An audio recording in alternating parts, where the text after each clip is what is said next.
আবু বকর 1 নম্বর ছাত্রের দরজায়, জোরে গান সুবহানাল্লাহ, আস্তে করে ঠোকা মারছে, সঙ্গে সঙ্গে দরজা খুলে গেল। নবী চমকে গিয়ে বলে, আবু বকর, এই গভীর রাত্রে তোমার দরজায় তুমি কেমনে জানো? আবু বকর বলে, হুজুর আপনি বলেছিলেন একদিন গভীর রাত্রে মক্কা ছেড়ে মদিনায় হিজরত করবেন, আমাকে সঙ্গে করে আপনি মদিনায় যাবেন। সেদিন থেকে আজ পর্যন্ত কোনো রাত্রিবেলা আমি ঘুমাইনি, বরং সারা রাত আপনার অপেক্ষায় দাঁড়িয়ে থাকি। নবী বলে, আল্লাহ তুমি আমাকে যেমন নেতা বানাইছ তেমনি আমার দলে কর্মী বানাইছ। আল্লাহ নবী বলে, আবু বকর চলো যাই। সঙ্গে সঙ্গে আবু বকর নবীর পিছনে রওনা দেয়। নবী একটু পরীক্ষা করার জন্য বলেন, আবু বকর তোমার বাড়িতে তোমার বিবি আছে, বাচ্চা আছে, তাদের সঙ্গে কি তুমি শেষ দেখাটাও করবা না? আবু বকর বলে, নবী গো, এই কলেমা যখন জিকির করেছি, গ্রহণ করেছি, তখন আমার ঈমান বলে দিয়েছে আল্লাহ নবী যখন ডাক দিবে তখন পিছন দিকে তাকানোর কোনো সুযোগ নাই। আল্লাহ নবী যখন ডাক দিবে, আমাদের সামনে ডাক আছে না নাই? জোরে করে আছে না নাই? ইমাম মেহেদী আলাইহিস সালাম আসতেছে, মুসলমানদের ডাক দেওয়া হবে। আজকে যেমন মেট্রো নবীর বিরুদ্ধে কটাক্ষ করার কারণে গোটা পৃথিবীর সমস্ত মুসলমান ফুঁসে উঠেছে, এখানে মুসলমান ইমানের পরীক্ষায় উত্তীর্ণ হয়ে গেছে। জোরে করে কথা। কিন্তু আমি আশ্চর্য হয়ে গেলাম, যত ইসলামী দল তারাই শুধু মিছিল করলো, আওয়ামী লীগ বিএনপি এরা একটা কথাও বললো না। এরা কি নবীর উম্মত না? আওয়ামী লীগের পক্ষ থেকে একটা কথা বলা হয়েছে, বিএনপির পক্ষ থেকে বলা হয়েছে, জাতীয় পার্টির পক্ষ থেকে বলা হয়েছে, এটাই পরীক্ষা, ইমাম মেহেদীর সঙ্গে সবাই হতে পারবে না, কেবলমাত্র ইসলামী দল যারা করে তারাই পারবে। জোরে করে কথা ঠিক না? আল্লাহর বান্দারা, পরীক্ষা হবে, পরীক্ষা। আল্লাহ বলেছে, লিয়াবলুয়াকুম আইয়ুকুম আহসানু আমালা, তোমাদেরকে পরীক্ষা করা হবে, সুন্দর আমলের পরীক্ষা হবে। ফেরেশতাকে আল্লাহ, এরা কে? 1400 বছর আগে, 1450 বছর আগে তুমি নবীকে দুনিয়া থেকে বিদায় করে নিছো, আর সেই নবীর বিরুদ্ধে কথা বললে এখনো এরা রাস্তার দ্বার হয়। আল্লাহ বলতেছে, এরাই আমার বান্দা, এরাই হলো জান্নাতি। জোরে করে সুবহানাল্লাহ। কবে নেতা গেছে, নবী গেছে, আর এখনো সেই নবীর বিরুদ্ধে কথা বললে আমাদের কলজায় আগুন লাগে। জোরে কর কথা ঠিক কি না? কে মুসলমান, কারা নবীর উম্মত? এবার বাংলাদেশে প্রমাণ হয়ে গেছে। জোরে কর কথা ঠিক কি না? চাষটলে খালি লব উল্টো উল্টো গপ্প করে, হুজুরেরা বার আছে, হুজুরেরা বার আছে। আল্লাহর বান্দার একটু মনোযোগ দেবেন। আবু বকর বলেন, ইয়া রাসূলুল্লাহ, ঈমান গ্রহণ করার পরে আমার ঈমান আমাকে শিক্ষা দিয়েছে, আল্লাহ নবী যখন ডাক দিবে তখন পিছন দিকে তাকানোর কোনো সুযোগ নাই। নবী বললেন, চলো যাই। নবী আমার সামনে সামনে, আবু বকর পিছনে পিছনে। মক্কা থেকে মদিনা হলো উত্তর দিকে, খুব খেয়াল করে শুনবেন, মক্কা থেকে মদিনা কোন দিকে? কিন্তু নবী আবু বকর তিনি রাস্তা নিছে পূর্ব দিকে। আবু বকর বলে, রাসূলুল্লাহ, পূর্ব দিকে তো মদিনা নাই, সেই দিকে আমার নিয়ে কোথায় যাবেন? রাসূল বলে, আবু বকর, ওই যে একটা পাহাড় দেখতেছো, ওই পাহাড়ের মাথায় আমাদের চড়তে হবে। ওই পাহাড়ের মাথায় একটা গর্ত আছে, মাটি থেকে 5600 ফুট উপরে, এই গর্তের ভিতরে আমাদের লুকাতে হবে। আবু বকর বলে, হুজুর, এখানে লুকালুকির কি দরকার? রাসূল বলেন, আবু বকর, আমি শুধু নবী না, আমি হলাম একটা আদর্শ। আজকে আমি যে কাজ করতেছি, আমার উম্মতের জন্য কিয়ামত পর্যন্ত এই কাজ করতে হবে। জোরে কর কথা ঠিক কি না? আপনি জীবনে কয়দিন লুকাছেন? আপনি জীবনে লুকাছেন? আমার বউ রাত 2টার সময় মোবাইল করতেছে, হুজুর খবর কি? আমি বললাম, আজকে তোমার কাছে যাব না, আজকে লুকাতে হবে। কি কন? আল্লাহ রাসূল ওই গারে সুরের মধ্যে লুকাই আমাদের জানাই দিলেন, মাঝে মধ্যে তোমাদেরকেও আত্মগোপন করা লাগতে পারে, কারণ তোমরা আরামে ঘুম পাড়বা, তোমাদের বাড়িতে পুলিশ যাইতে পারে, র‍্যাব যাইতে পারে, পারে কি পারে না? ধরে ধরে পারে কি পারে না? গাড়ি সুরের মধ্যে আবু বকর নবী আত্মগোপন করে আছে। রাত শেষ হয়ে গেল, এমন সময় আবু জেহেল বলতেছে, এমন পাহারা দিলাম এখন পর্যন্ত পলাতে পারে নাই। আবু সুফিয়ান বলতেছে, তাহলে কি করা যায়? আবু জেহেল বলতেছে, এরকম ঐক্য জোট তো সহজে করা যায় না। ঐক্য জোট যারা হয়েছে আজকেই কাজ শেষ করতে হবে।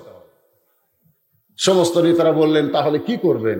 আবু জেহেল বলতেছে, আজকে ঘরের মধ্যে ঢুকবো, টাইনা দাঁড় করবো, আমরা 37 জন নেতা তাকে হত্যা করব, আমাদের বিরুদ্ধে কেউ বলবে না, কারণ প্রত্যেক গুরুত্ব থেকে একটা করে নেতা আমরা এসেছি। যেই বলা সেই কাজ। আবু বকর নেতৃত্বে আল্লাহ নবীর ঘরের দরজা খুললেন। দরজা খুলে তাকায় দেখে ওরে তামানে চাদর দিয়া ঘুম পাড়তেছে, বাহির থেকে নাকের শব্দ পাওয়া যাচ্ছে। মানে এমন ঘুমাচ্ছে যে ঘুমের কারণে বাহির থেকে শব্দ পাওয়া যাচ্ছে। আবু জেহেলের একটা যুবক ক্যাডার ছিল। যুবক কি? ক্যাডার। প্রত্যেক নেতাকে যুবক ক্যাডার আছে না নাই? সে ক্যাডারের নাম হলো উলিদ বিন মুগিরা। উলিদ বিন মুগিরার হাতে একটা বর্শা ছিল। এই বর্শাটা খপ করে তুলেছে। আবু জেহেল বলতেছে, খবর কি? বলে, নেতা যাকে সারা রাত ধরে আমরা পহরা দিলাম, আর সেই চাদরের তলা আর আমি ঘুম পড়ে, এক না মারা পর্যন্ত আমার শান্তি নাই। যাকে মারার জন্য আমরা চারিদিকে পহরা দিলাম, হ্যাঁ, আর সেই আরামে ঘুম পাড়তেছে লাখ ডেকে, এক না মারা পর্যন্ত আমার শান্তি নাই। আবু জেহেল ফতুয়া দিল, ঘুমন্ত মানুষকে মারা যাবে না। সুবহানাল্লাহ। কত সুন্দর ফতুয়া দিছে, ঘুমন্ত মানুষকে মারা যাবে না। তার মানে আপনারা কি বুঝলেন? খারাপ নেতাও মাঝে মধ্যে ভালো কথা। উলিদ বিন মুগিরা বলে, নেতা আমার ধৈর্য কুলায় না, একে মারবই মারবো। এই বলে আবার যখন বর্ষা মারতে চায়, আবু জেহেল খফ করে বর্ষাটা ধরেছে। আবু জেহেল খফ করে বর্ষা ধরে বলতেছে, উলিদ বিন মুগিরা, আমি তোর নেতা, তুই কি আমার কথা মানবি না? উলিদ বিন মুগিরা বলে, নেতা সব সময় নেতাদের কথা মানা যাবে না। যেই ব্যক্তির কারণে আমাদের রাতের ঘুম হারাম হয়ে গেল, ওই চাদরের মধ্যে ঘুমাই, ওকে না মারা পর্যন্ত আমার শান্তি নাই। আবু জেহেল খফ করে বর্ষা ধরে বলতেছে, ঘুমন্ত মানুষকে মারা জায়েজ নাই। এখন আপনাদের কাছে আমার প্রশ্ন, উলিদ বিন মুগিরা নবী বিশ্বাস করে চাদরের তলে মানুষটাকে বাহির থেকে বর্ষা দিয়ে হত্যা করবে, কিন্তু আবু জেহেল হত্যা করতে দেবে না। এর পিছনে কারণ কি? ফাজকুরুনি পড়েন, ফাজকুরুনি আযকুরুকুম ওয়াশকুরুলি ওয়ালা তাকফুরুন। একটু মনোযোগ দিয়ে শুনবেন। জিকরান কাসীরা, সব সময় আল্লাহর জিকির করা লাগবে। এইটা বোঝানোর জন্য ঘটনাটা আপনাদের সামনে উপস্থাপন করতেছি। এখন আপনাদের কাছে আমার প্রশ্ন হলো, আল্লাহ নবীর যত শত্রু ছিল, সবচাইতে বড় শত্রুর নাম কি? এ জানেন? আপনার নাম জানেন না? আবু জেহেল। আরো জোরে বলেন, নাম কি? সবচাইতে বড় শত্রু যদি আবু জেহেল হয়, নবীর সবচাইতে খারাপ শত্রুর নাম কি? না, এটা জানা লাগবে। নবীর সবচাইতে বড় শত্রু আবু জেহেল, কিন্তু নবীর সবচাইতে খারাপ শত্রু আবু জেহেল না। নবীর সবচাইতে খারাপ শত্রুর নাম হলো উলিদ বিন মুগিরা। আবু জেহেল নবীর শত্রু ছিল, কিন্তু আমাদের নবী যে নবী, এই ব্যাপারে তার সন্দেহ ছিল না। খুব খেয়াল করবেন, আবু জেহেল কোনোদিনও চায়নি নবীকে হত্যা করা হোক, এটা অন্তর থেকে চায়নি। কারণ আবু জেহেল জানে যে আমাদের নবী হলো আল্লাহর নবী, এটা জানে, কিন্তু মানে জানে। অনেকেই জানে মৌলবীরা নবীর ওয়ারিস, জানে কি জানে না, ধরে জানে, কিন্তু মানে না। খুব খেয়াল করে শুনবেন, আল্লাহ নবীর সবচাইতে খারাপ শত্রুর নাম কি? আজকে জোরে কন, খারাপ শত্রুর নাম কি? উলিদ বিন মুগিরা। খারাপ শত্রু হওয়ার পিছনে কারণ হলো, সব সময় নবীকে গালমন্দ করত, নবীকে রাজাকার বলতো, নবীকে জঙ্গি বলতো, নবীকে জিএমবি বলতো। নবী যখন সাহাবীদের মধ্যে ওয়াজ করতো, উলিদ বিন মুগিরা ওই রাস্তা দিয়ে যাইতো আর চিল্লায় বলতো, রে মুসলমানেরা, তোমরা এত বড় বোকা, তোমাদের নবী যদি সত্যি ভালো মানুষ হয় তাহলে জন্মের আগে তার বাবা মরল কে? মানে প্রত্যেকটা সাহাবীর মনে একটা খটকা লাগাচ্ছে, তোমাদের নবী যদি এতই ভালো হবে তাহলে জন্মের আগে তার বাপ মরল কেন? প্রত্যেকটা সাহাবী চিন্তায় পড়ে গেল। আর নবীর চোখ দিয়ে দর দর করে পানি পড়তেছে। শিশুকালে মইরা গেছে মা, গর্ভে থাকতে মরছে পিতা, নবী চোখে দেখলেন না। এটা কি সত্য কথা না মিথ্যা কথা? তাহলে জবান খুলে বলেন, শিশুকালে মইরা গেছে মা, গর্ভে থাকতে মরছে পিতা, নবী চোখে দেখলেন না। কে করিবে লালন পালন, কে দিবে সান্ত্বনা? এই দুনিয়ার বড় এতিম ছিলেন নবী একজনা। আল্লাহ কোরআনের মধ্যে বললেন, আলাম ইয়াজিদিকা ইয়াতীমান ফাআওয়া। নবীর চোখ দিয়ে দর দর করে পানি পড়ছে। নবী যখন কান্দে, নবীর কষ্ট সবাই সহ্য করতে পারলেও একজন সহ্য করতে পারেন না, তিনি হলেন আমাদের আল্লাহ। নবীর চোখের পানি মুছে দেওয়ার জন্য আল্লাহ বলেন, হাবিব গো, উলিদ বিন মুগিরার কথা শুনে আপনি কষ্ট পাইছেন, আপনি কাঁদতেছেন, কিন্তু আপনি কি জানেন নবী উলিদ বিন মুগিরা কে? নবী বলে, আল্লাহ, সে তো মুগিরার বেটা উলিদ, আমি সহ মক্কার সবাই জানে। আল্লাহ বললেন, হাবিব, সে উলিদ বিন মুগিরা, সে মুগিরার বেটা উলিদ, এটা দুনিয়ার সবাই জানে, কিন্তু আজকে আপনি আসল খবর শুনে নেন। সে মুগিরার বেটা উলিদ না, উতুল্লিম বা দাজালিকা জানিম, সে হলো জারদ সন্তান। সুবহানাল্লাহ। মা ইয়ান্তিকু আনিল হাওয়া ইন হুয়া ইল্লা ওয়াহুই ইউহা। নবী কিছুই বলে না যদি আল্লাহ না বলায়। জোরে কোন কে না বলায়?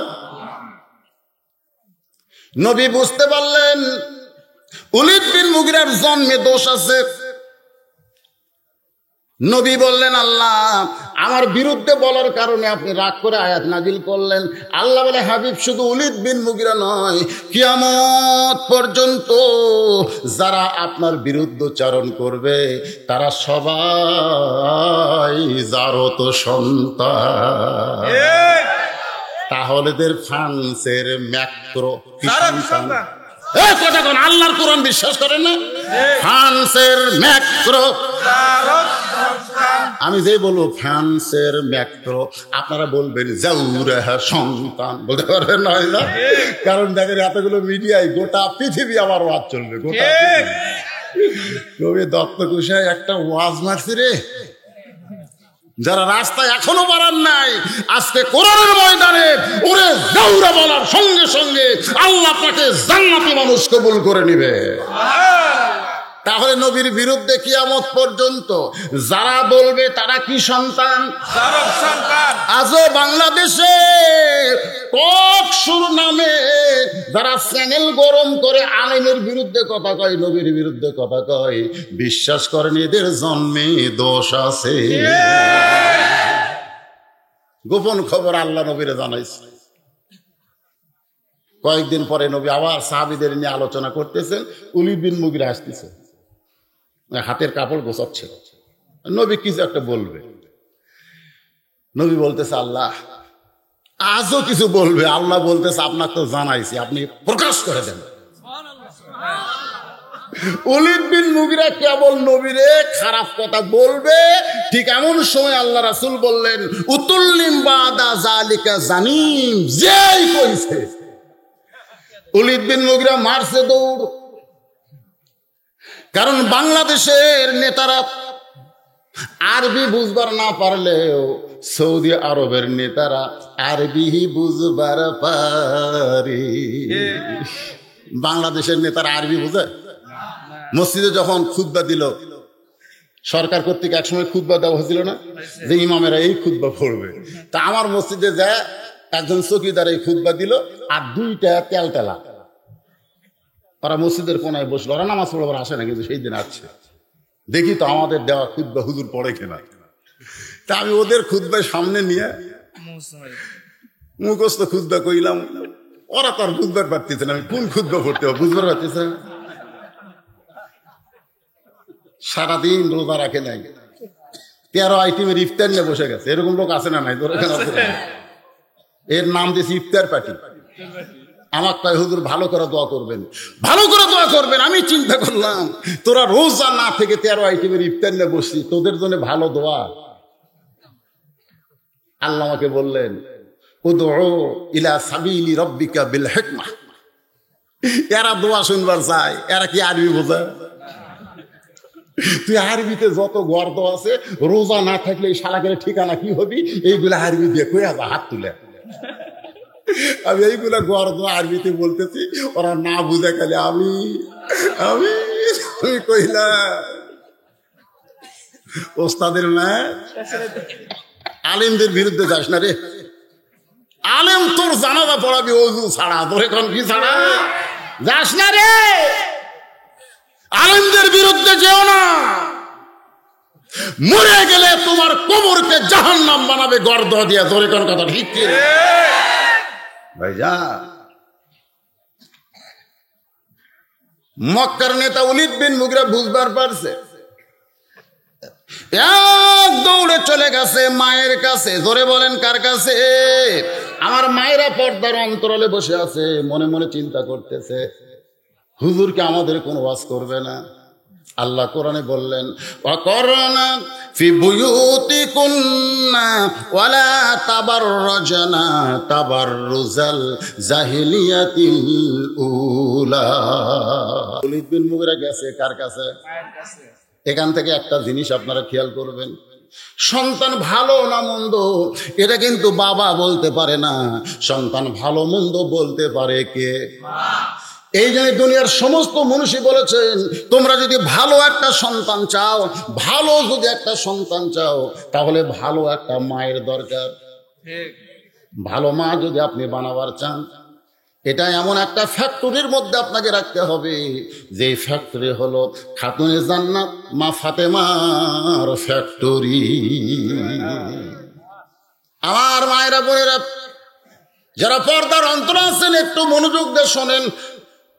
ওলীদ বিন মুগীরা চলে গেছে মায়ের কাছে, গিয়ে বলতেছে মা উতুল্লিম বাদা যালিকা জানিম। মাও বুঝবার পারছে। মা চোখের পানি বের করে বলতেছে বাজান, যে কথা দুনিয়ার কেউ বলতে পারে না, যে কথা দুনিয়ার কেউ জানে না, এত বছর পরে এমন কথা কে বলল রে? এত বছর পরে এমন কথা কে বলল রে? এমন কথা যে বলেছে সে দুনিয়ার সাধারণ কোনো মানুষ নয়। ওলীদ বিন মুগীরা বলে মা, যাকে আমি 2 চোখে দেখতে পারি না, আর সে দুনিয়ার সাধারণ কোন মানুষ নয়, এটা কি বলো? মা বলতেছে যে কথা দুনিয়ার কেউ জানে না, সেই কথা যখন জানাই দিল, তুই আসলেই জারদ সন্তান। ওলীদ বিন মুগীরা বলে মা, আমি জারদ সন্তান হলাম কেমনে আপনার কাছে শুনতে চাই। আমার মায়েরা যারা আছেন আপনারা একটু মনোযোগ দিয়ে শুনবেন। গভীর রাত্রে হযরত আলী ঘুম থেকে চেতন পাইছে। চেতন পাওয়ার পরে দেখে মা ফাতেমা তার কাছে নাই, যাকে বুকের মধ্যে চাইপা ধরে ঘুমায় গেছিল। স্বামী চেতন পায় দেখে সেই বউটা তার কাছে নাই। আপনারা বলেন তো, যত বড় আল্লাহর ওলি হোক না কেন, ঘুম থেকে চেতন পায় বউটা যদি কাছে না পায়, তার ভিতরে কিছু সন্দেহ হয় কি হয় না? আল্লাহ কোরআনে বলেছেন, কি বলেছেন? সূরা নাস পড়ে দেখেন, সবাই একটু আমার সঙ্গে পড়েন, অসুবিধা আছে? মিন শাররিল, পড়েন, মিন শাররিল ওয়াসওয়াসিল খান্নাস আল্লাযী ইউওয়াসবিসু ফি সুদুরিন নাস মিনাল জিন্নাতি ওয়ান নাস। আমাদের অন্তরের মধ্যে একটা শয়তান আছে, যে শয়তানের নাম হলো খান্নাস। ধরে বলেন নাম কি? এ খান্নাস ওয়াসওয়াসা দিছে। হযরত আলীর অন্তরে বলতেছে, আলী রে, যে বউকে বুকের মধ্যে নিয়ে তুই ঘুমায় গেলি, সেই ফাতেমা গেল কোন জায়গায়? হযরত আলী দরজায় সে তাকায় দেখে মরুভূমির ভিতরে ফাতেমা মাথায় কালো কাপড় দিয়ে, একে তো রাতের অন্ধকার, তারপরে মাথায় দিছে কালো কাপড়, এরই নাম হলো পর্দা। মা ফাতেমা মাথায় এরকম কালো কাপড় দিয়ে খুব জোরে জোরে হাঁটতেছে। হযরত আলী চিন্তায় পড়ে গেল, আমাকে ঘুমের মধ্যে রেখে আমার বউটা কোথায় যাবে? আমাকে তদন্ত করার দরকার আছে না নাই? নিরাপদ দূরত্ব বজায় রেখে হযরত আলী ফাতেমার পিছনে পিছনে রওনা দিলেন। নিরাপদ দূরত্ব মানে আমি যে ফাতেমার পিছনে হাঁটতেছি এইটা যেন ফাতেমা বুঝবার, এর নাম হলো নিরাপদ দূরত্ব বজায় রেখে হযরত আলী ফাতেমার পিছনে পিছনে হাঁটতেছেন। আলী তাকায় দেখে আল্লাহর নবী যেই ঘরে ঘুমায় ওই ঘরের জানলার পাশে ফাতেমা চুপটি করে দাঁড়ায় গেছে। আলী মনে মনে চিন্তা করে, আমার বিরুদ্ধে বাবার কাছে মেয়ে কিছু বলবার আইছে। এটা হলো মনের চিন্তা। আমার বিরুদ্ধে বাবার কাছে মেয়ে হয়তো কিছু বলবার আইছে। এই জন্য হযরত আলী একটু দূরে কান খাড়া করে আছে। ফাতেমা জানলায় গিয়া ডাকতেছে, বাবা, আমি কোনো নবীর কাছে আসি নাই, আমি আমার বাবার কাছে আমার দুঃখের কথা বলতে চাই। এখান থেকে আপনারা কি বুঝলেন? আমাদের নবী শুধু নবী ছিলেন না, তিনি একজন বাবা ছিলেন। সুবহানাল্লাহ বলেন। কেমন বাবা?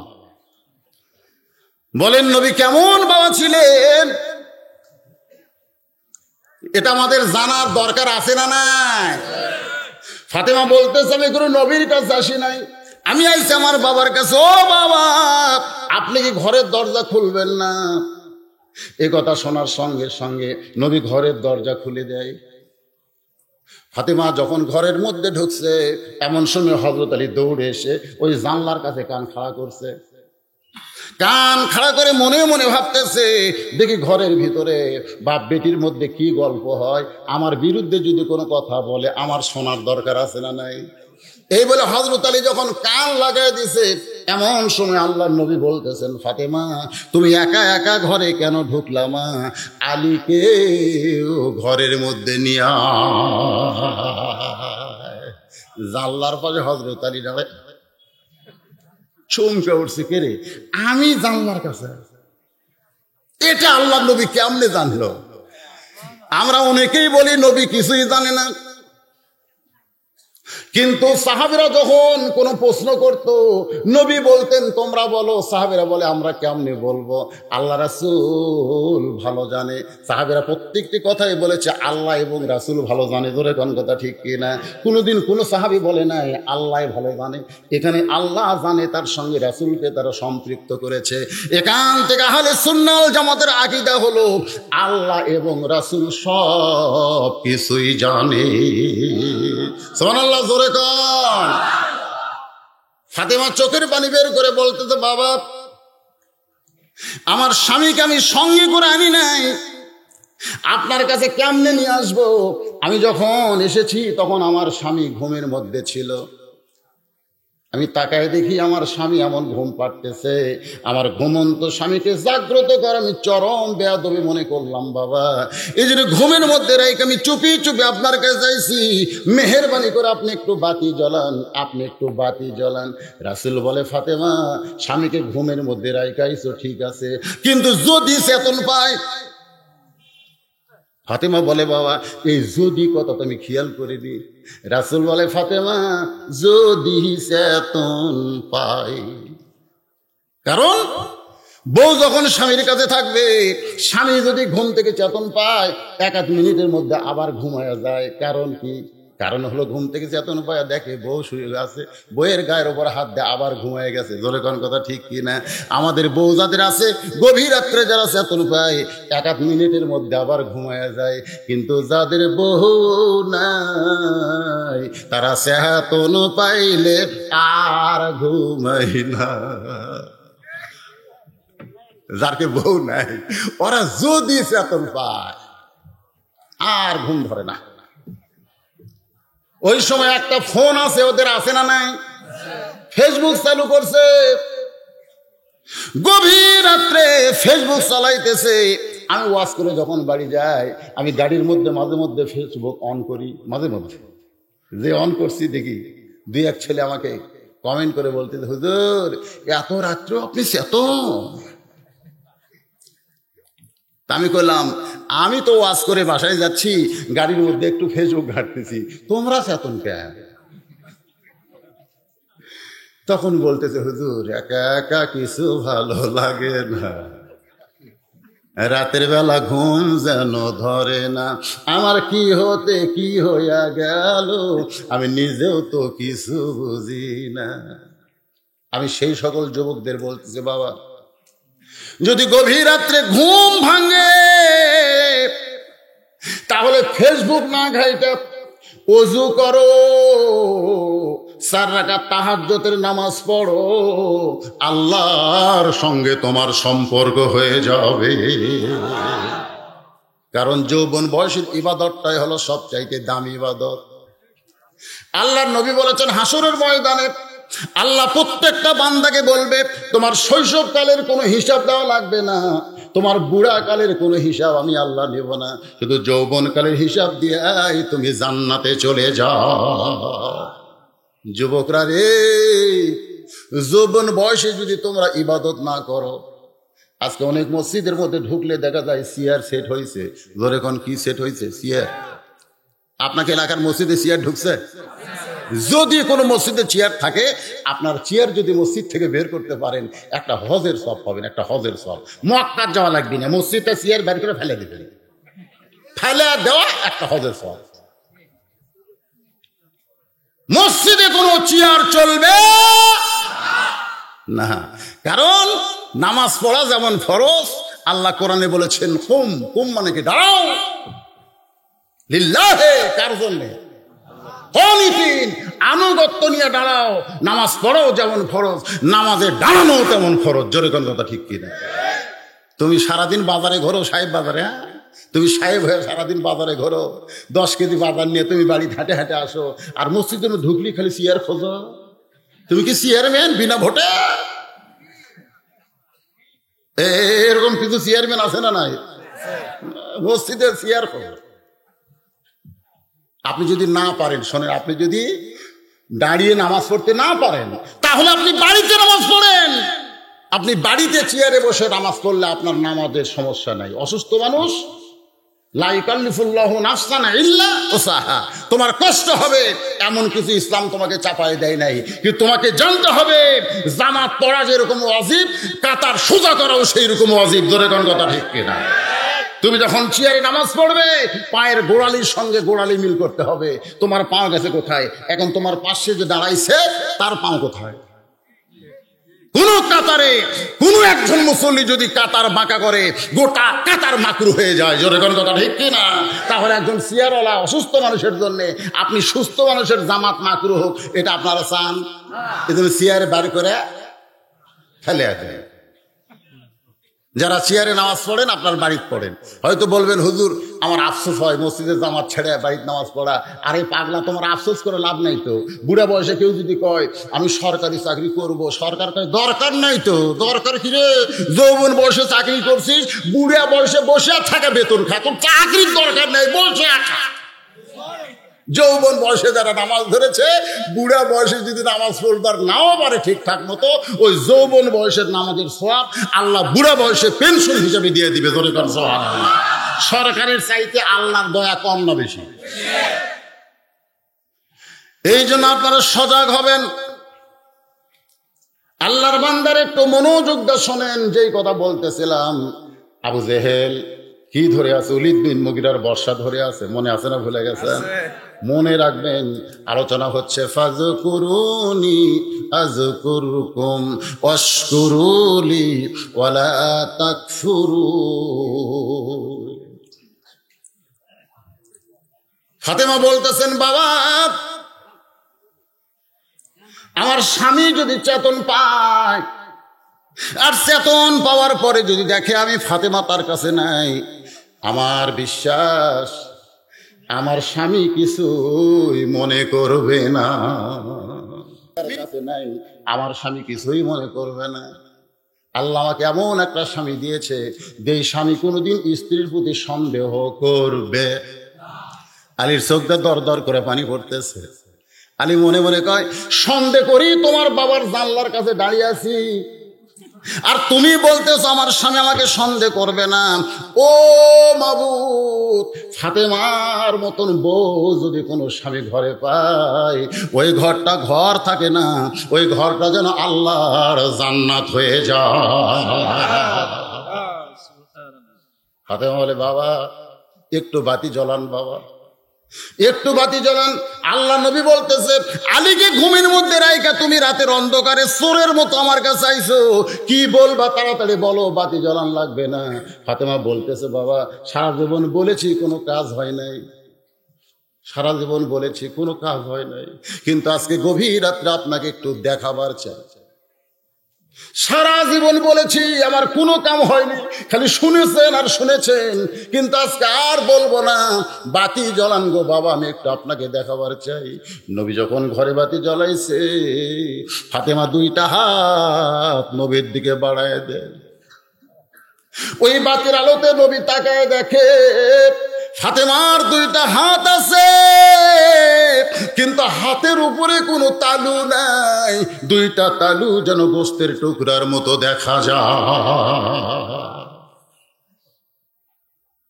বাবা গো, সারাদিন জাতা ঘুরাইব, এই জাতা ঘুরাইতে ঘুরাইতে আমার হাতে ফোসকা পড়ে গেছে, তারপরেও ঘুরাইছি বাবা, জাতা ঘুরে না। আমার হাতের গোস্ত ফেটে রক্ত বের হয়ে আটা ভিজে গেছে। হাসান হোসেন দেখলে কষ্ট পাবে বাবা, আমার স্বামী দেখলে কষ্ট পাবে, আমি তাদেরকে দেখাইনি, গভীর রাত্রে আপনার কাছে আইছি বাবা, যদি আপনার দয়া হয় তাহলে আপনার অধম দুঃখী মেয়েটাকে একটু খাবার ব্যবস্থা করেন গো বাবা। 2-4 দিন পর যখন হাতটা ভালো হবে, আবার আমি জাতা ঘুরাই আটা বের করব। নবী দৃশ্য দেখে ঘরের কোনায় গিয়ে বলে, মাবুদ তুমি আমারে ঠকাইছো। আল্লাহর কাছে নবী বলতেছে, মাবুদ তুমি আমারে ঠকাইছো। দুনিয়ার কত ধনী ধনী যুবকেরা আমার ফাতেমাকে বিয়ে করতে চাইছিল, কিন্তু তুমি আল্লাহ ঘটকালি করে এমন একটা গরিবের সঙ্গে আমার মাকে বিয়ে দিলে। আমার কলিজার টুকরো মায়ের হাত আমি তাকায় দেখি গোস্তের টুকরার মতো গো আল্লাহ, আমি আর সহ্য করতে পারি না, এমন ঠকানো তুমি আমারে কেন ঠকাইলা।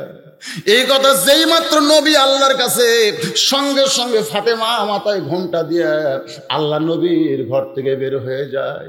নবী ডাকতে বলে, ফাতেমা আমি তোর বিরুদ্ধে কিছুই বলিনি মা, তুই কেন ঘর থেকে বের হয়ে যাস? ফাতেমা বলে, বাবা আপনি বলেছেন আল্লাহর পরে কাউকে যদি সেজদা দেওয়ার হুকুম থাকতো, তাহলে প্রত্যেকটা বউকে বলতাম স্বামীর পায়ে সেজদা করো, আল্লাহ ছাড়া কাউকে সেজদা করা যাবে না। কিন্তু হাদিসের ব্যাখ্যা হলো, আল্লাহর পরে কেউ যদি কারো কাছে দামি থাকে, সেই ব্যক্তি হলো তার স্বামী। আল্লাহর পরে আমার কাছে হাসান হোসেন বাপের দাম সবচেয়ে বেশি গো বাবা। সেই স্বামীর বিরুদ্ধে আপনি আল্লাহর কাছে বলবেন, আপনার কাছে আমার চাওয়ার আর কিছুই নাই, আমি এখন চলে যাই গো বাবা। এই বলে ফাতেমা যখন রওনা দেয়, নবী চিৎকার করে বলে, মাবুদ এই ফাতেমা কে? এই ফাতেমা কে গো? আমি নবী হয়েও চিনতে পারলাম না। আল্লাহ ডাক দিলে, হাবিব আপনি হলেন পুরুষের আদর্শ, আর ফাতেমা হইল নারীদের আদর্শ। আমার মায়েরা যারা পর্দার অন্ত আছেন গো মা, নিজের স্বামীকে খেয়াল করবেন, স্বামীর শ্রদ্ধা করবেন, ভক্তি করবেন। আপনি যদি আল্লাহর ইবাদতকে কবুল করাবার চান, তাহলে স্বামীর সঙ্গে খারাপ ব্যবহার করলে আপনার একটা ইবাদত আল্লাহ কবুল করবে। আপনারা ভাবতেছেন হুজুর একটা নাটের ওয়াজ দিল রে, কিন্তু আল্লাহ কোরআন কারিমে কি বললেন? আল্লাহ কোরআনে বললেন, হুন্না লিবাসুল লাকুম ওয়া আনতুম লিবাসুল লাহুন্না। ওলীদ বিন মুগীরা বলে, মা আমি যারও সন্তান কেমনে হলাম? ওলীদ বিন মুগীরার মা বলতেছে, আমি যখন যুবতী ছিলাম তোমার বাবা ব্যবসার কাজে বাইরে গেছে। আমি যখন যুবতী ছিলাম তোমার বাবা ব্যবসার কাজে বাইরে গেছে। বর্তমান প্রেক্ষাপটে অত্যন্ত গুরুত্বপূর্ণ আলোচনা, একটু মনোযোগ দিয়ে শোনেন। আমি যখন যুবতী ছিলাম তখন তোমার বাবা ব্যবসার কাজে বাইরে গেছে। ব্যবসায় এত লাভ, ব্যবসায় এত লাভ যে টাকার ধান্দায় ঘরে যে যুবতী বউ আছে এইটা তোমার বাবা ভুইলা গেছে। টাকার ধান্দায় মালয়েশিয়া যায়, সৌদি আরব যায়, কত দেশে যায়। আমাকে যুবকেরা যায় কি যায় না? কথা কন, যায় কি যায় না? আমি বলবো, তুমি যদি টাকা কামাই করতে চাও তো বিয়ার আগে যাও, বিয়ার আগে যাও। একেবারে বিয়া করে থুয়া তুমি যাইও না, তুমি যাইও না। কারণ তোমার বইয়ের একটা হক আছে না নাই? জোরে করে আছে না নাই? আপনি যুবতী বউ ছেড়ে কতদিন বাইরে থাকতে পারবেন এই ব্যাপারেও কিন্তু ইসলামের নিয়ম আছে না নাই? তোমার ফারুকের কাছ থেকে নিয়মটা আইন হিসাবে পাশ হয়েছে। একটা যুবতী বউ ঘরে রেখে একটা স্বামী কতদিন বাইরে থাকতে পারবে? একটা যুবতী বউ ঘরে রাখা একটা স্বামী কতদিন বাইরে থাকতে পারবে আপনারা জানেন? জানেন না? মায়েরা খালি চিন্তা করতেছে, হুজুর কি কয়, কি কন? আমার মায়েদের আলোচনাটা হুন্না লিবাসুল লাকুম ওয়া আনতুম লিবাসুল লাহুন্না, যে আয়াতে কারিমা তেলাওয়াত করলাম এই আয়াতের প্রসঙ্গে আমি কথাটা বলতেছি। আপনারা কি বিরক্ত হচ্ছেন? রাগ কিন্তু বেশি হয় নাই। আবু জেহেল কিন্তু ওলীদ বিন মুগীরার বর্ষা ধরে আছে, মনে আছে আপনাদের? তাহলে এখানে মনে রাখবেন, আল্লাহ নবী আবু বকরকে নিয়ে গাড়ে সুরের মধ্যে রয়েছে, আর চাদরের তলে ঘুম পাড়তিছে কে?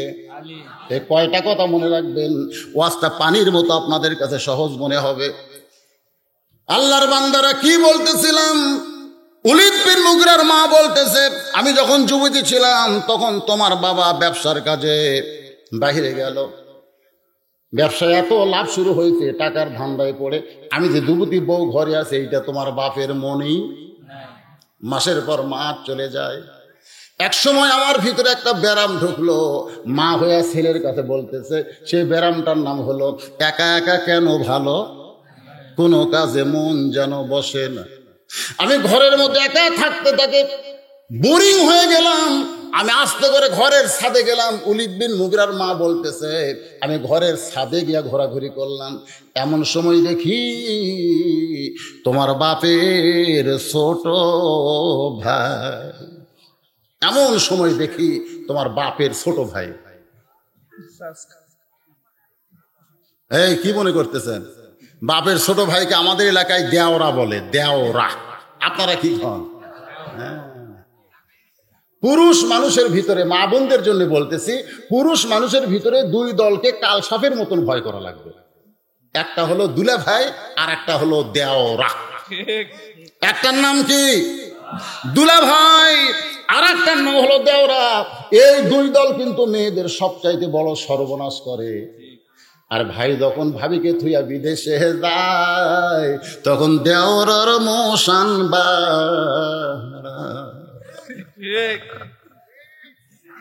সুন্দর করে বলবে, ভাবি ভাবি আপনার মনে হয় বিয়েই হয়নি ভাবি। ভাবি এখন বলতেছে, তোমার চোখ কত সুন্দর, হ্যাঁ আমার বিয়েই হয়নি তুমি তাই বলতেছো। আমি এত, আর তোমার ভাই কোনোদিন এমন কথা কয়নি।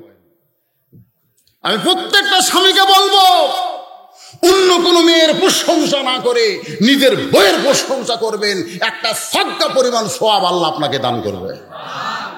নিজের বইয়ের প্রশংসা করবেন। করতে পারবেন না? তরকারি যখন পাক করে দেয়, 2 টুকরা মাছ, আমি আর বোয়াল মাছ খুব পছন্দ করি, তরকারির মধ্যে 2 টুকরা আছে। আমি বউকে বললাম, দেখো গোটা বাংলাদেশ ওয়াজ করি, যতই খাই তোমার হাতের মতো এত স্বাদের পাক কোথাও খাই না। যেই কইছি 2 টুকরাই দিবে। আমি বললাম কে গো তুমি খাবা না?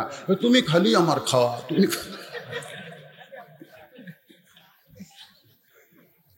এদের বাপ মার তারিফ করবেন, একটু শ্বশুর শাশুড়ির তারিফ করবেন, করবেন। হঠাৎ কারেন্ট গেছে, হঠাৎ কারেন্ট গেছে, আপনি বলতেছেন আল্লাহ আমাকে একটা শ্বশুর দিচ্ছে, আমার শ্বশুর আমার বাবার মতো। আল্লাহ আমাকে একটা শাশুড়ি দিচ্ছে, শাশুড়ি হলো আমার মায়ের মতন। শ্বশুর শাশুড়ির প্রশংসা যখন করবেন দেখবেন অটোমেটিক ফ্যান চালু হয়ে গেছে। এরে কারেন্ট নাই, বাতাস কোথায়? বলে তুমি গরমে ঘামবা, এটা আমি পছন্দ করি না। কারণ নিজের বিবিরা তাদের বাপ মাকে অত্যন্ত ভালোবাসে। জোরে কোন কথা ঠিক কি না? কিন্তু ভালোবাসাটা শরীয়ত মোতাবেক হতে হবে। বাজান তো আমার শ্বশুর সোমবারে আসবে, আমার বউ জুমার দিন থেকে আমার কান গরম করে। আমার বাবা কিন্তু সোমবারে আসবে, আমার বাবা কিন্তু সোমবারে আসবে। আমার বাবা পাতাশি মাছ পছন্দ করে, আমার বাবা ট্যাংরা মাছ পছন্দ করে, আমার বাবা এশিয়ার দই পছন্দ করে। আমি চিন্তা করলাম বউকে খুশি করতে গেলে ওর বাবা যা পছন্দ করে সব কিনা লাগবে। তোর এখন ঠিক কিনা? আমি সব কিনে যখন আমার বউয়ের হাতে দিলাম, আমি সকাল থেকে দেখি আমার বউ খালি পাখি করে, পাখি করে। আমি করলাম বাবা কখন আসবে? বলে দুপুরবেলা আসবে। দুপুরবেলা শ্বশুর আসবে, সকালবেলা থেকে পাক শুরু করে দিছে। শ্বশুর যখন সামনে দেখি 6-7 প্রকারের তরকারি। আমি দূরে বসে দেখতেছি, আমার শ্বশুর খাবার চায় না, তাও বউ জোর করে দেয়, আর এক টুকরা খান, আর এক টুকরা খান। আমার কলিজা ভরে গেল যে নিজের মেয়ে তার বাবাকে কেমন আদর করে, কেমন ভালোবাসে। কয়েকদিন পরে দেখলাম আমার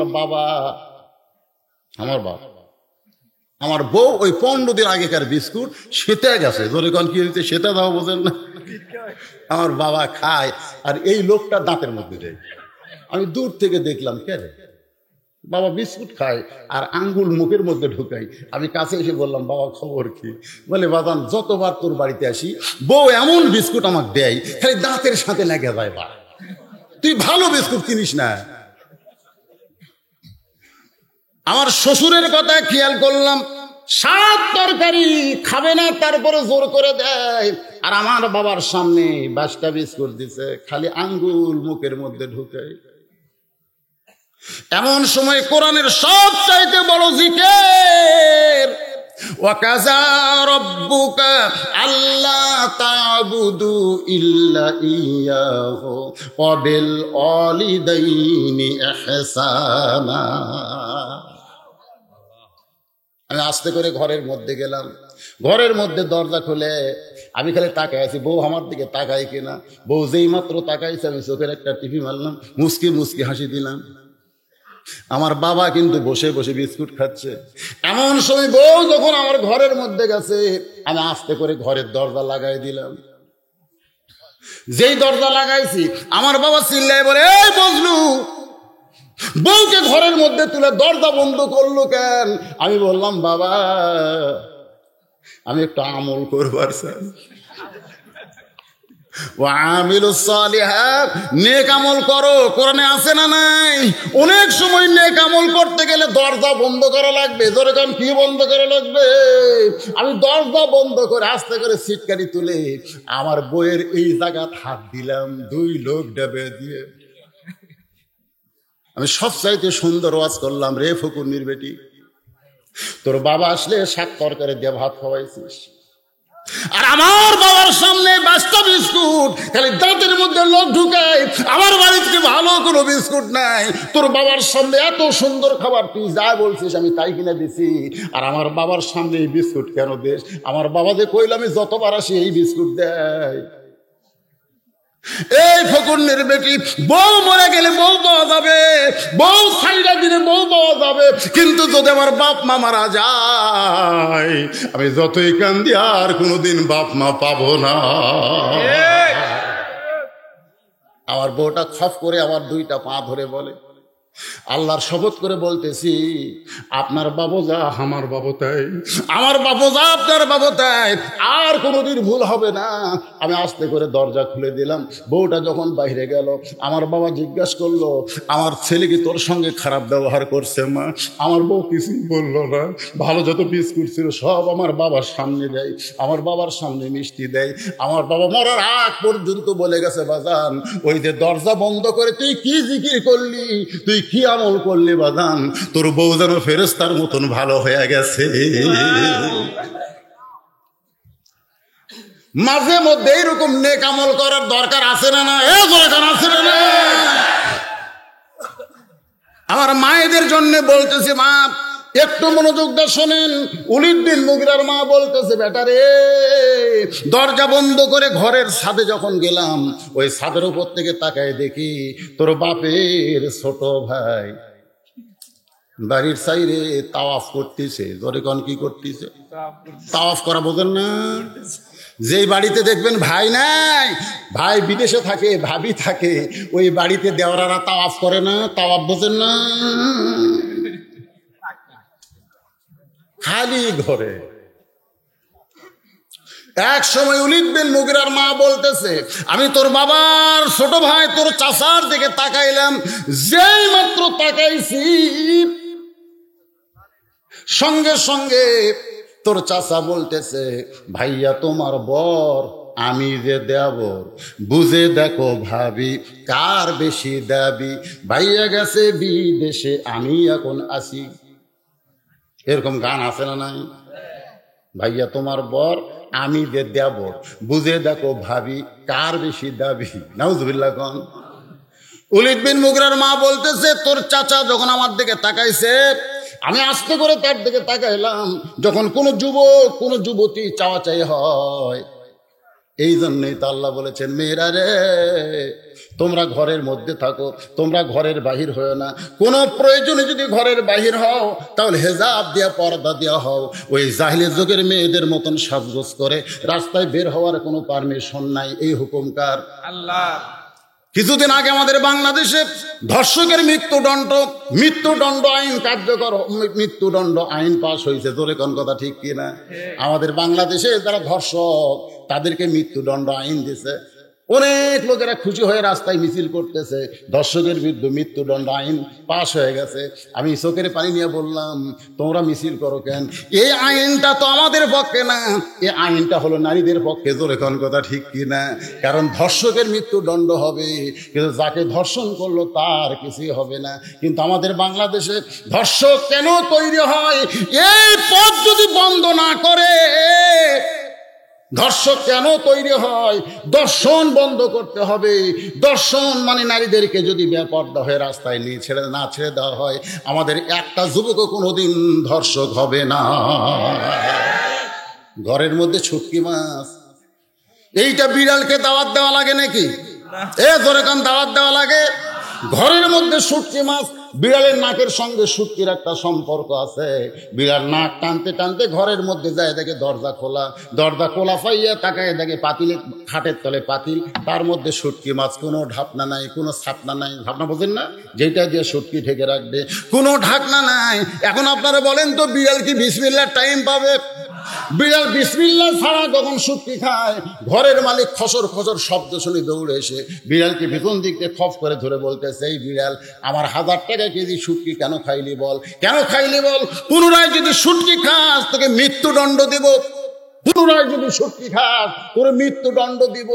এই কথা বলে কঠিন আইন দিয়ে বিড়ালকে ছাইড়া দিছে, কিন্তু ঘরের দরজা জানলা পূর্বের মতোই খোলা রাখছে। আপনারা বলেন তো, মৃত্যুদণ্ডের কথা বিড়ালের মনে থাকবে? কারণ দরজা জানলা খোলা থাকলে বিড়াল আবার শুটকির কাছে যাবে।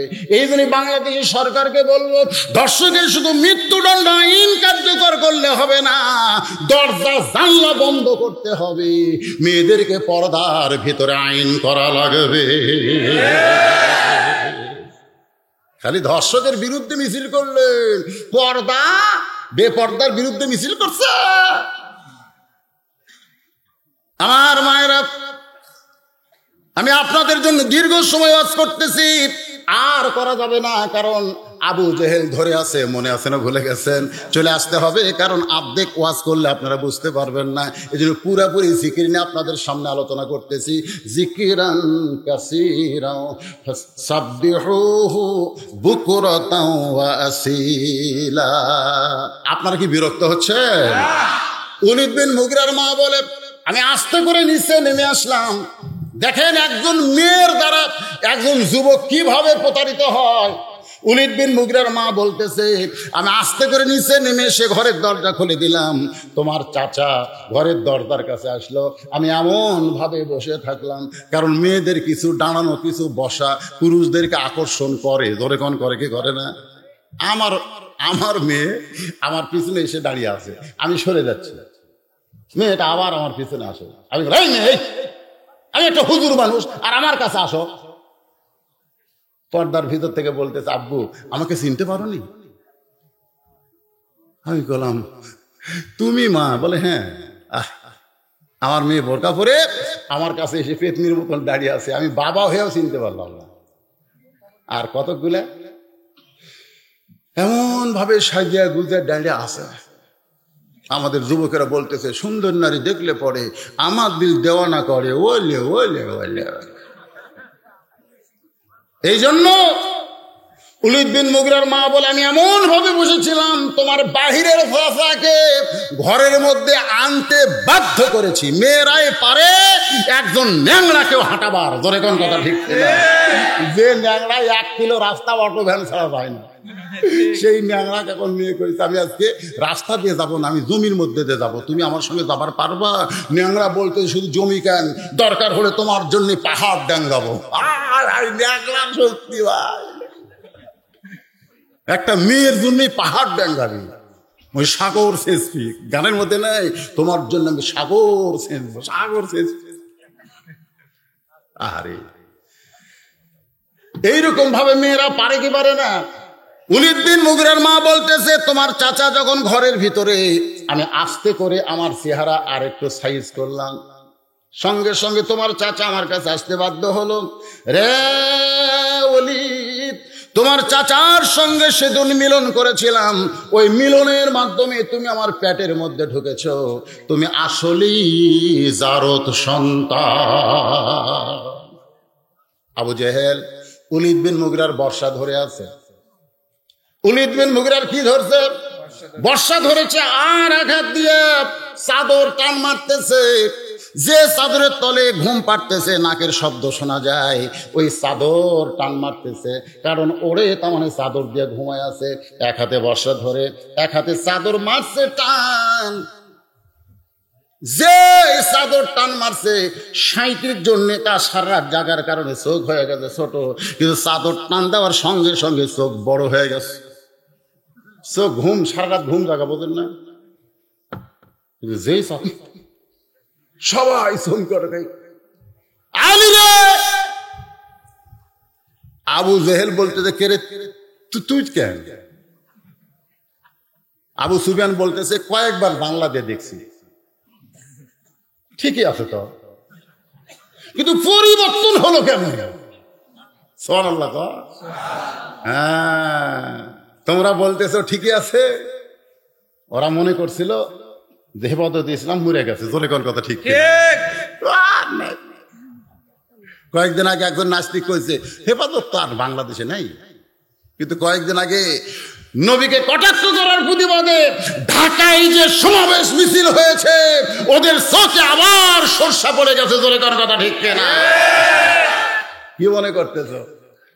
হ্যাঁ, পরিবর্তন ইনশাআল্লাহ একদিন আপনারা দেখবেন, পরিবর্তন হয়ে বাংলার আকাশে কলেমার পতাকা উড্ডীয়মান হবে, জোরে কোন কথা ঠিক কিনা? কাজ হচ্ছে না, কাজ হচ্ছে না। চোখের মধ্যে বালু পড়বি, তোরা খালি চোখ ডলবো, ওই ফাঁকে আমরা কাম করবো, জোরে কোন কথা ঠিক কিনা?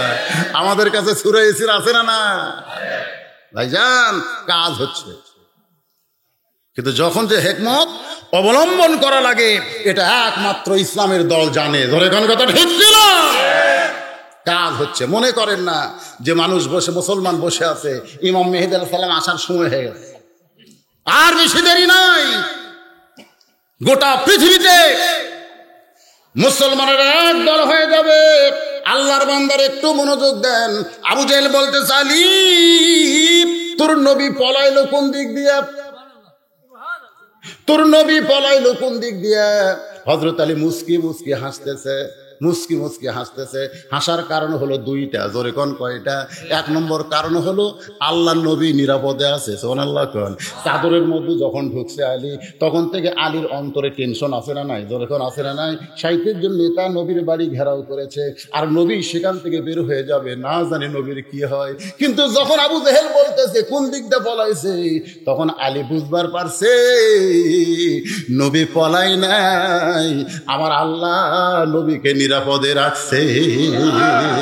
এটা হলো এক নম্বর কারণ। জোরে কোন কয় নম্বর? 2 নম্বর কারণ হলো যে তোমরা সবাই চেতন ছিলে, তোমরা চেতন থেকে নবীর বাড়ি ঘেরাও করলা, তোমরা চেতন মানুষ বুঝতে পারলা না নবী কোন দিক দিয়ে গেল, আর আমি ঘুমন্ত মানুষ বলবো কেমনে?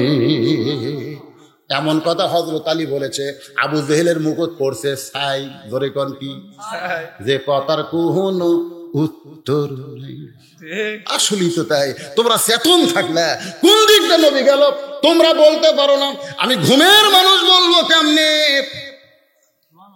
আবু জেহেল মুখটা বাঁকা করে চিল্লায় বলেন, আর দেরি করা যাবে না, গোটা মক্কা আক্রমণ করা লাগবে। আমার মনে হয় আল্লাহর নবী যে কোনো এক জায়গায় গোপনে লুকিয়ে আছে, আমাদেরকে গোটা এলাকা ঘেরাও করতে হবে রে। 37 জন তোমরা তোমাদের প্রত্যেকটা গর্তে যাও, গর্তের মানুষকে তোমরা রাস্তায় বের করে দাও, গোটা মক্কা আক্রমণ করো যেন পালাবার না পারে। এই কথা বলে 37 জন নেতা যখন রওনা দেয়, এমন সময় আবু জেহেলের দিকে হযরত আলী তাকায়া এভাবে বুড়া আঙ্গুল, খুব কেয়ার করবেন, এভাবে বুড়া আঙ্গুল বের করে এভাবে ঘুরানো শুরু করেছে। এভাবে বুড়া আঙ্গুল ঘুরাই। আবু সুফিয়ান বলতেছে, নেতাজি, যেই ছেলে রাত্রেবেলা ঘুম পাড়ার কারণে নবী পলায়া গেল আমরা বুঝতে পারলাম না, ও আবার বুড়া আঙ্গুলি ঘুরাই, আপনি হুকুম দেন, আমরা ওকে সাইজ করতে চাই। যেই বলেছে সাইজ করতে চাই, সঙ্গে সঙ্গে আসাদুল্লাহিল গালিব হযরত আলী 2খানা হাত বাড়ায় বলতেছে, এতই যদি তোদের শক্তি থাকে তাহলে আয়। 2খানা হাত বাড়ায় বলতেছে আয়। কেন? হযরত আলী নিজের জীবনের চাইতেও আল্লাহ নবীকে বেশি ভালোবাসে। ওরা যদি গিয়া গোটা মক্কা আক্রমণ করে আর নবীকে যদি গ্রেফতার করে, তাহলে আলীর বেঁচে থেকে কি হবে? এই জন্য 2খানা হাত বাড়ায় বলতেছে আয় আয়, আমাকে মারতে গিয়া তোদের অনেক সময় যাবে, আর এই ফাঁকের মধ্যে আল্লাহ রাসূল আবু বকরকে নিয়ে মদিনায় পৌঁছে যাবে।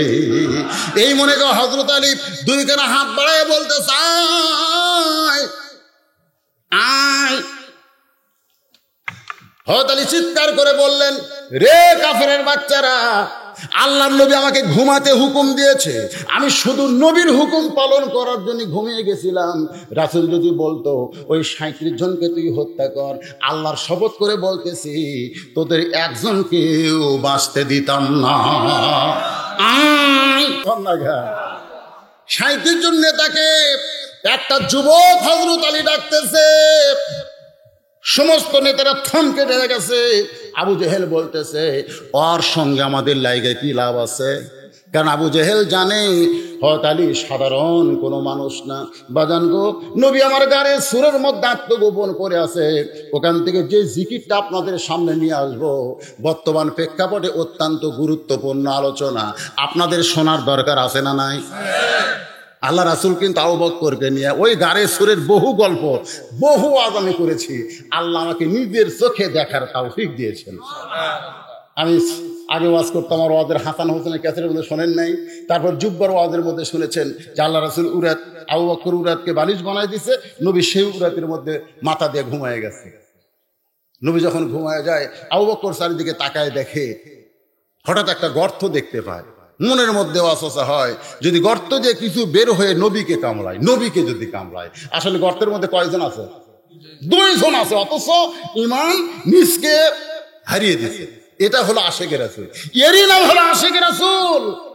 আর আমরা বলি ওয়াইস করে মুখের 32টা দাঁত ভেঙে দিছে আশিকে রাসূল। আপনারা বলেন তো, ইচ্ছা করে মুখের দাঁত ভাঙ্গা সগীরা গুনাহ না কবিরা গুনাহ? জোরে কোন, সগীরা না কবিরা? আল্লাহ নবী কি ইচ্ছা করে দাঁত ভাঙিছে? তাহলে অনেক বক্তা ওয়াজ করে ওয়াজ করে মুখের 32টি দাঁত ভাঙ্গা ফেললো, ইচ্ছা করে একটা দাঁত ভাঙ্গা হলো কবিরা গুনাহ। এরকম গাঁজাখড়ি কথা বলে শেষে বলে আল্লাহ রাসূলের দুব্বা, রাসূল ওয়াজ কুনিক দিল, কাকু দিল না। আশেকের রাসূল কাক কয়? গাড়ি সুরের মধ্যে বলতেছে যদি ছিদ্র দিয়ে কিছু বের হয়ে আমার নবীকে কামড়ায়, কেন ওই ছিদ্র দিয়ে বের হওয়া বা করে কামড়াবার পারে কি পারে না? ধরে কেন পারে কি পারে না? অথচ নিজের জীবনের চাইতে রাসূলকে বেশি ভালোবেসে ওই ছিদ্রের মুখে পা বসায় দিছে। আল্লাযী খালাকাল মাউতা ওয়াল হায়াতা লিয়াবলুয়াকুম আইয়ুকুম আহসানু আমালা। জোরে কোন সুবহানাল্লাহ। আল্লাহ বলে, রে বিষাক্ত সাপ, দেরি করিস না, পরীক্ষা শুরু হবে। আজকে আমি নবীকে বেশি ভালোবাসি, আবু বকর নবীকে বেশি ভালোবাসে। আল্লাহ বান্দার মতন বান্দার মধ্যে পরীক্ষা হবে। আল্লাহর হুকুম বিষাক্ত সাপ এসে ওই ছিদ্রের মুখের পাটাকে কামড় মারছে, বিষটা সঙ্গে সঙ্গে কলিজায় চলে আইছে। আবু বকরের গোটা দেহ থরথর করে কাঁপতেছে, চোখের পানি নিয়ে বলতে, সাপরে তুই আমাকে কামড় দিলি, তুই মনে করছিস আমি পা টান দিব? শুনে নে, আমি মরে যাব কিন্তু পা টান দিব না। পা টান দিয়ে তুই বের হয়ে নবীকে কামড় দিবে, এই সুযোগ তোকে দিব না। বাদান কিতাবের মধ্যে আছে 5বার সাপটা কামড় মারছে, এরপরেও পা টান দেয় নাই। চোখের পানি নবীর কপালে পড়েছে। নবী ঘুম থেকে চেতন পায়, দেখে আবু বকর কাঁদতেছে। নবী বলে, আবু বকর, বিবির কথা মনে করে কাঁদতেছো, বাচ্চার কথা মনে করে কাঁদতেছো? আবু বকর বলে, নবীজি, এই বুকটা চিরে যদি কলিজা আপনাকে দেখাতে পারতাম তাহলে আপনি দেখতে পারতেন এই কলিজার মধ্যে শুধু 2টা নাম, একটা হলো আল্লাহর, একটা মুহাম্মাদুর রাসূলুল্লাহ। তাহলে কান্দো কেন? বলে, গর্তের মুখে পা দিছি, কি যেন আমাকে বারবার কামড়ায়। নবী পা টানলে বিষাক্ত সাপ দেখতে পায়। সেই গর্তের ভিতর থেকে আবু বকর, আল্লাহর নবী 2 জন আত্মগোপন করে আছে। সে আত্মগোপনের কথাটা প্রকাশ করে, ফাযকুরুনি আযকুরকুম ওয়াশকুরুলি ওয়ালা তাকফুরুন ব্যাখ্যা করা হবে। শুনতে রাজি আছেন? কারা কারা শুনবেন আল্লাহ কিন্তু হাত দেখান তো দেখি। লিল্লাহি তাকবীর, মাশাআল্লাহ। ভাইজান, আমাকে একটু বলা হয়েছে, হুজুর আপনি ওয়াজ করেন, ওয়াজের প্রথমেই শুরু করার আগ দিয়ে আপনি যে যুবকেরা মাহফিল করতেছে, এই যুবকদের জন্য মাহফিলের উদ্দেশ্যে কিছু চাবেন। এটা ওয়াজে 100 মিটার ফাঁকা আর একটা গর্ত আছে, ওই গর্ত পর্যন্ত আবু জেহেলের বাহিনী এসে গেছে, ওই গর্ত পর্যন্ত এসে গেছে। রাজান, ঘোড়ার পায়ের শব্দ শোনা যায়, মানুষের পায়ের শব্দ শোনা যায়। আবু বকর বলে, রাসূলুল্লাহ, শত্রু যেভাবে এসে গেছে যে কোনো সময় আমাদের গর্তে হামলা করতে পারে। ইয়া রাসূলুল্লাহ, আমাদের গর্তে হামলা করতে পারে? আল্লাহ রাসূল বলেন, আবু বকর, তোমার ঈমান কি দুর্বল হয়ে গেল নাকি? তোমার ঈমান কি দুর্বল হয়ে গেল নাকি? তুমি শুনে নাও, এই গর্তের মধ্যে আমরা 2 জন আছি তা কিন্তু না, আমাদের আল্লাহ আমাদের সঙ্গে আছে। জোরে কোন ঠিক কি না? আল্লাহ কোরআন কারিমে আয়াত নাযিল করে দিলেন, ওয়াহুয়া মাআকুম আইনামা কুনতুম, তোমরা আছো যেখানে, আমি আল্লাহর দৃষ্টি সেখানে আছে না নাই? আল্লাহর ক্ষমতা সেখানে আছে না নাই? জোরে কোন আছে না নাই? আজকে আমরা মনে করি আমরা একলাই পড়ে গেছি, আমাদের কেউ নাই। রে ইমানদারেরা সবচাইতে বড় জিকির হলো, তুমি যখন ইমানদার হবে তখন তোমার ভিতর থেকে ইমান জিকির করে বলবে, ওমাইয়া তাওয়াক্কাল আলাল্লাহি ফাহুয়া হাসবুহু। যখন কেউ আল্লাহর প্রতি তাওয়াক্কুল করে, আমার আল্লাহ তখন তার জন্য যথেষ্ট হয়ে যায়। ধরতে পারছে নাকি? এজোরে গান ধরতে পারছে নাকি? আল্লাহ নবী মদিনায় গেলেন, মদিনায় গিয়া আল্লাহকে বললেন, মাবুদ, মক্কা থেকে আপনার হুকুম আমি মদিনায় চলে আসলাম। মদিনার কাজ কি? আল্লাহ বললেন, মদিনার কাজের জন্য মদিনায় আয়াতগুলো নাজিল করা হলো, ইয়া আইয়ুহান নাবিয়্যু হারজিল মুমিনিনা আলাল কিতাল। হে রাসূল, মদিনায় গিয়া শুধুমাত্র নামাজ পড়ালে হবে না, মদিনায় গিয়া শুধুমাত্র রোজা রাখলে হবে না, মদিনায় গিয়ে শুধুমাত্র জিকির করলে হবে না, মদিনায় গিয়া আপনার সবচাইতে বড় জিকির হলো আপনার সাথে যে ইমানদারেরা রয়েছে তাদেরকে স্ট্যান্ডিং আর্মি হিসাবে গড়ে তুলতে হবে। সুবহানাল্লাহ, জোরে কর। মদিনায় গিয়ে নামাজের সাথে সাথে এরকম নিয়ত বাঁধার সাথে সাথে এই 2টা হাত খালি নিয়ত বাঁধার হাত না, এই দুইটা হাত খালি মোনাজাতের হাত না, এই দুইটা হাত হলো লাঠি বানানোর হাত। জোরে কোন কথা ঠিক কিনা? এই দুইটা হাত হলো তরবারি মারার হাত, এই দুইটা হাত হলো ঢাল ধরার হাত। এই জন্য আল্লাহ বললেন, ইয়া আইয়ুহান নাবিয়্যু আরজিল মুমিনিনা আলাল কিতাল। হে রাসূল, মুমিনদেরকে আপনি স্ট্যান্ডিং আর্মি হিসেবে গড়ে তোলেন। যেই মক্কা থেকে রাতের অন্ধকারে আপনি মদিনায় হিজরত করলেন, এই মদিনা শুধু মদিনা থাকবে না, এই মদিনাকে একটা ইবাদতের নগর না বানায়া একটা কোরআনের নগর বানাতে হবে। মদিনা রাষ্ট্র হয়ে গেল। যুদ্ধ হলো বদর, যুদ্ধ হলো উহুদ। এই যুদ্ধের মাধ্যমে নবী আমার নিজে 27টা যুদ্ধে অংশগ্রহণ করেছে। সুবহানাল্লাহ। যুদ্ধে অংশগ্রহণ করে নবীর কফনের মধ্যে কোরআন ঢুকেছে, নবীর দান দান মুবারক শহীদ হয়ে গেছে। আজকে আমরা সেই নবীর উম্মত, আমরা অন্যায়ের সঙ্গে আপোষ করে নিজের ঈমান বাঁচাতে চাই। অন্যায়ের সঙ্গে আপোষ করে কোনোদিন ঈমান বাঁচবে না। দরকার হলে হোসাইন রাদিয়াল্লাহর ভূমিকা অর্জন করে এইদের সঙ্গে আমাদের যুদ্ধ করতে হবে। এই যুদ্ধে যদি শহীদ হই আমাদের কোনো মৃত্যু হবে না। আল্লাহ বলেছেন, ওয়ালা তাকুলু লিমান ইউকতালু ফি সাবিলিল্লাহি আমওয়াতুন বাল আহইয়াউ ওয়ালাকিন লা তাশউরুন।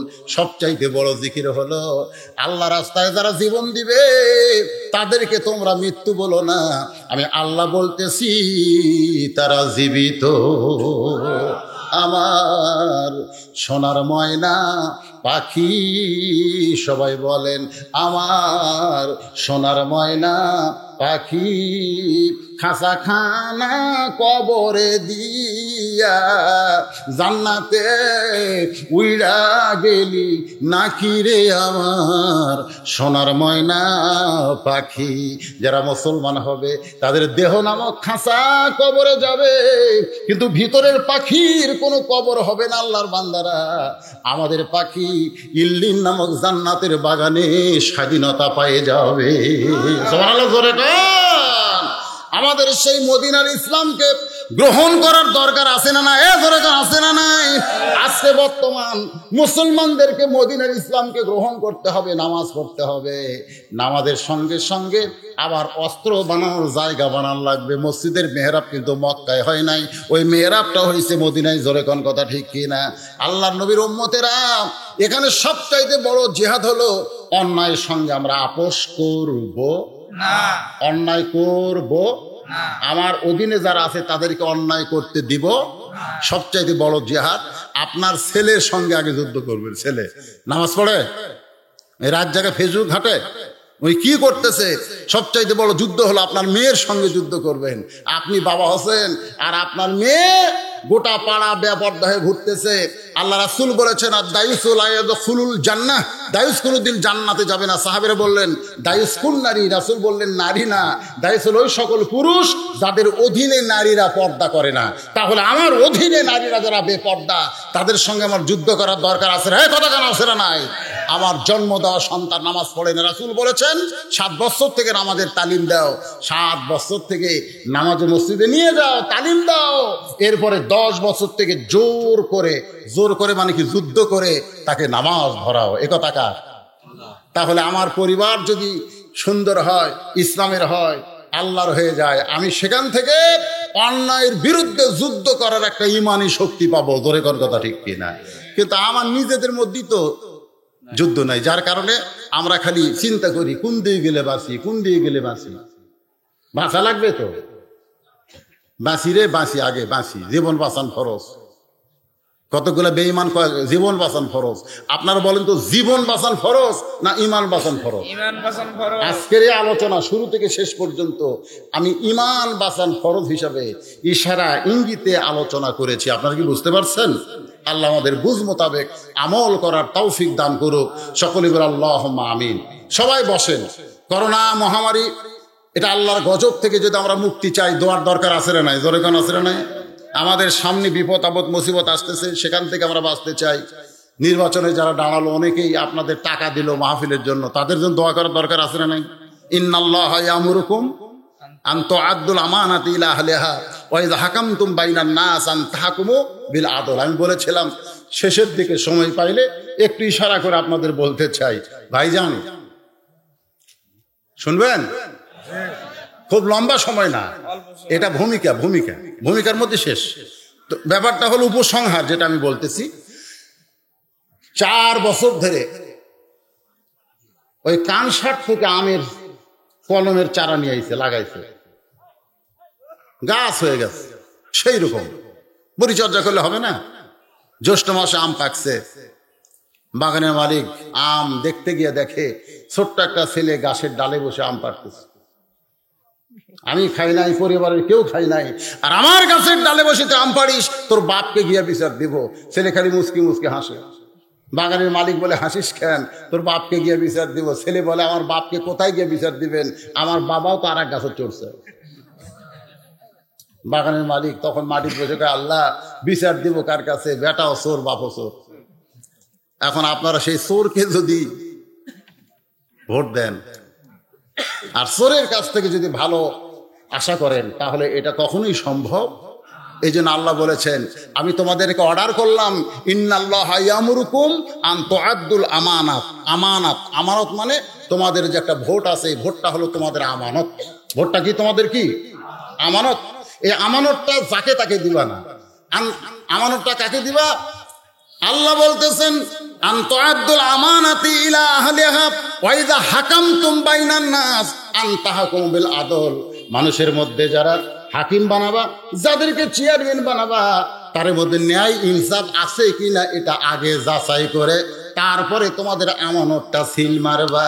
তার আগে যদি মারো, সে যদি নেতা হইয়া যত ওয়াকাম করবে, আল্লাহ তার একলা পাপ দিবে না, ভোটারদেরকে পাপের অংশ আল্লাহ দিয়া দিবে। আর নেতা হইয়া যত ভালো কাজ করবে, আল্লাহ তার একলা সওয়াব দিবে না, যারা ভোট দিয়া নেতা বানাইছে সওয়াবের একটা অংশ আল্লাহ তাদের আমলনামাও দিয়া দিবে। তো নির্বাচন যখন সামনে, এই জিনিসটা আপনারা খেয়াল করবেন ইনশাআল্লাহ। তৌফিক দান করুক। আস্তাগফিরুল্লাহ রব্বি মিন কুল্লি জামবি ওয়া তুবু ইলাই, লা হাওলা ওয়ালা কুওয়াতা ইল্লা বিল্লাহিল আলিয়্যিল আযীম। এই রাস্তায় যারা দাঁড়িয়ে আছে, দাঁড়িয়ে থাকলো রে, এই নিচে বসেন, মোনাজাতে একটু বসেন। আশেপাশে যুবক যারা আছে, যারা মাহফিলের জন্য এত কষ্ট করেছে, আমি তাদেরকে বলবো, তোমরাও মাহফিলের মোনাজাতে শরীক হও।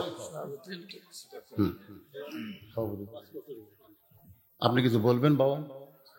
বলবেন? আচ্ছা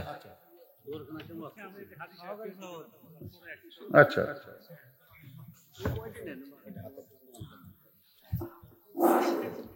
বিসমিল্লাহির রহমানির রহিম।